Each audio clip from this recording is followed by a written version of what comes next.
నిన్ననే మేము విడుదల చేసినటువంటి ఒక డాక్యుమెంట్ ద్వారా ఏం తేలింది?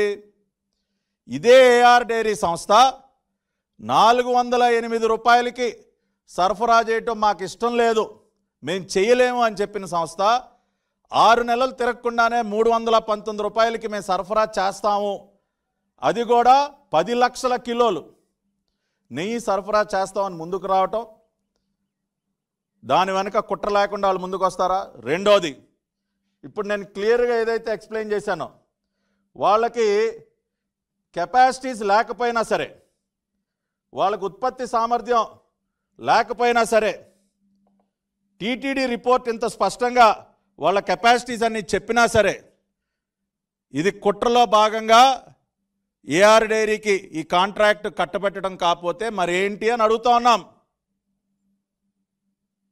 ఇవాళ సంవత్సరం మొత్తం మీద 15 టన్నులు సరఫరా చేసిన వాళ్ళు, నెలకు అసలు 16 టన్నుల కంటే ఉత్పత్తి సామర్థ్యం లేనటువంటి ఒక కంపెనీ ఏ రకంగా మీరు 1000 టన్నుల నెయ్యిని 6 నెలల కాలంలో సరఫరా చేస్తుందని మీరు అనుకున్నారు?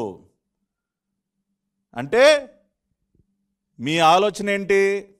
ఎలాగో ఏఆర్ డైరీలో అసలు మ్యానుఫ్యాక్చరింగే లేదు. ముందే ఇది కూడా చూడండి, దీన్ని బట్టి ఏమర్థం అవుతోంది?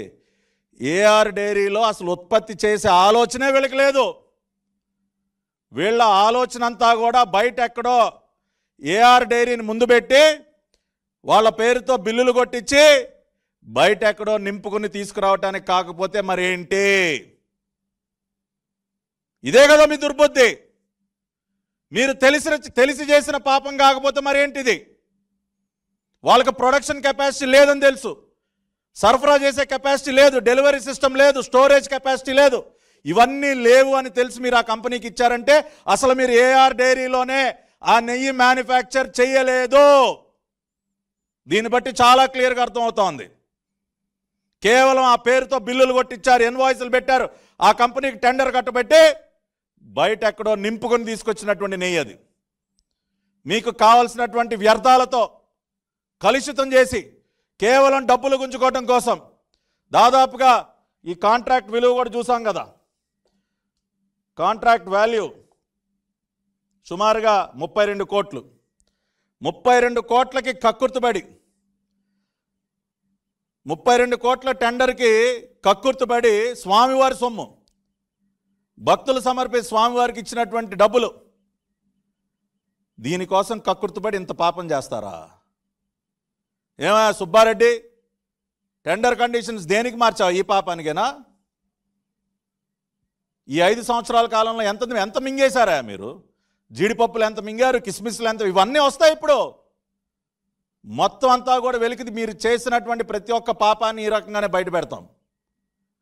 కాబట్టి వాళ్ళు ఈ మీడియా సమావేశం ద్వారా నేను చెప్పదలుచుకున్నది ఒక్కటే, జగన్మోహన్ రెడ్డి అతని ముఠా టీటీడీ కొండపైన తెలిసి చేసినటువంటి పాపాలకు సంబంధించినటువంటి ఆధారాలు ఇవి. అసలు టీటీడీకి ఏఆర్ డైరీతో వీళ్ళు పేరుతో సరఫరా చేసినటువంటి నెయ్యి ఏదైతే ఉందో అది అసలు ఏఆర్ డైరీలో ఉత్పత్తి కాలేదు. ఆ కంపెనీకి అంత సామర్థ్యం లేదు. ఆ కంపెనీ నుంచి బయలుదేరినటువంటి లారీ తిరుమల రావడానికి 9-10 రోజులు ఎందుకు తీసుకుంటుంది టైము?